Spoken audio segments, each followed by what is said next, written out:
Hello hi नमस्कार शुभ सकाळ सर्वांना। तर मी बाकीतील तुमचं नवीन एका व्हिडिओमध्ये खूप खूप स्वागत करते। तर चला आज मी काय बनवणार आहे। तर आज मिस्टर गेलेले आहे जॉबला। आज म्हणजे कालच गेले ते संध्याकाळी 7 वाजेला। तर आज ते काही घरी नाही आणि आजपासून म्हणजे कालचे त्यांचे एक नाईट आणि आजचे फर्स्ट शिफ्ट दोन्ही पण चालू झालेले आहे। तर आता काही त्यांना यायला काही चान्स नाही आहे। तर काल मी बनवलं होतं पिठलं आणि भाकरी, त्यांच्यासाठी एक भाकरी बनवली होती। थोडीशी आमच्या घरामध्ये खिचडी पडलेली होती, तर ती खिचडी मी खाल्ली आणि सकाळची जी काही वाटाणे आलूची भाजी होती ती आणि खिचडी मिक्स करून आणि 1-2 चपाती होती, तर ती पिल्लूनी खाल्ली। तर अशा प्रकारे कालचा आमचा एक दिवस गेलेला आहे। सकाळची वाटाण्याची भाजी होती तीच मी संध्याकाळी खाल्ली होती आणि पिल्लूच्या पप्पांना पिठलं बनवलं होतं। तर आता ते कालचं झालं समजा बाजरीची भाकरी आणि पिठलं। तर आज त्याच्यामधलंच पिठलं उरलेलं आहे, तुम्हाला दाखवते। हे इथे बघा आणि बॅक कॅमेरा करून पण तुम्हाला दाखवते मी काय बनवणार आहे। तर आता तुम्ही इथं बघू शकता, इथं होतं पिठलं, इथं बघू शकता चम्मचमध्ये पिठलं होतं इथे। तर मी या पिठल्यामध्ये टाकलेलं आहे पीठ, थोडंसं तिखट टाकलेलं आहे, थोडंसं असं लाल कलर दिसत असेल तुम्हाला।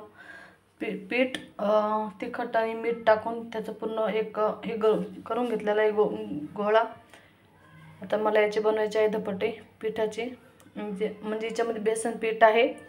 बेसन पीठ म्हणजे आपलं जे आपण जे बनवतो का संध्याकाळी बेसन, हे अशा प्रकारचं हे असं पिठलं होतं उरलेलं। म्हटलं आता त्याच चपाती त्यापेक्षा मग धपाटीच करू म्हटलं।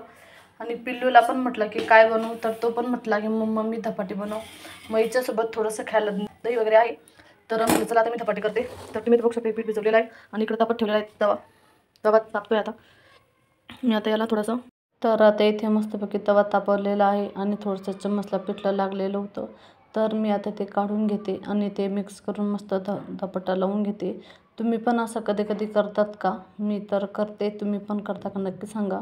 इथं संध्याकाळचं पिठलं उरलेलं होतं आणि मग त्याच्यासाठी चपात्या नव्हत्या, तर मग म्हटलं लक्षात आलं की म्हटलं चपाती तर कोणी खाणार नाही। आणि पिठल्यामध्येच मग मी थोडंसं पीठ घेतलं गव्हाचं आणि त्याच्यामध्ये तिखट मीठ हळद मिक्स करून ठेवलं।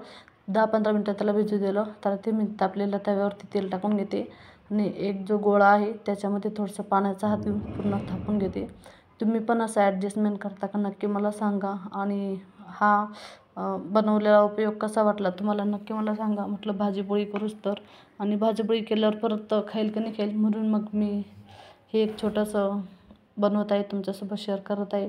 तर तुम्हाला आजचा व्हिडिओ कसा वाटला नक्की मला कमेंट करून सांगा। आणि कोण अशी भाजी उरलेली असते तिच्यामध्ये धपाटे करून कोण खातं किंवा कोणी खातात की नाही, आणि जर तुमची पण जर भाजी उरत असेल घरामध्ये, तर तुम्ही जर एकटे असाल तर नक्कीच असं करून तुम्ही पण पराठा बनवायचा प्रयत्न करत जा। आणि कसा वाटला नक्की मला कमेंट करून सांगा आणि व्हिडिओला लाईक करा, शेअर करा, सबस्क्राईब करा। तर चला आता पूर्ण पराठे वगैरे करून घेते, झाल्यावरती तुम्हाला दाखवते। मी हिच्यासोबत खाणार आहे दही, तुम्हाला सांगितलंच मी आधी समोर की मी पराठ्यांसोबत दही वगैरे खाणार आहे। तर इथे एक पराठा टाकून घेतलेला आहे। आता आपल्याला त्याला पलटायचं आहे। तुम्ही बघू शकता ते मी ते त्याला मस्त पलटून घेते आणि पटापट सर्व धपाटे बनवून घेते। तर बघू शकता हा पहिला धपाटा झालेला आहे आणि आता 2-3 बनवायचे आहे मला। तर काही रील्स वगैरे पण शूट करत होते, कारण की इंस्टाला आपलं चॅनलवरती पोस्ट करायचे असतात ना शॉर्ट्स व्हिडिओला। तर चला आता इथे सर्व धपाटे तयार झालेले आहे। तर तुम्हाला मी दाखवते। आता मी इथं थोडेसे जास्त भूक लागल्यामुळे 2-4 घास खाल्ले, त्याच्यानंतर तुम्हाला व्हिडिओमध्ये दाखवत आहे। तर अशा प्रकारे पिठल्याचे धपाटे झालेले आहे। आवडल्यास लाईक करा, शेअर करा, सबस्क्राईब करा।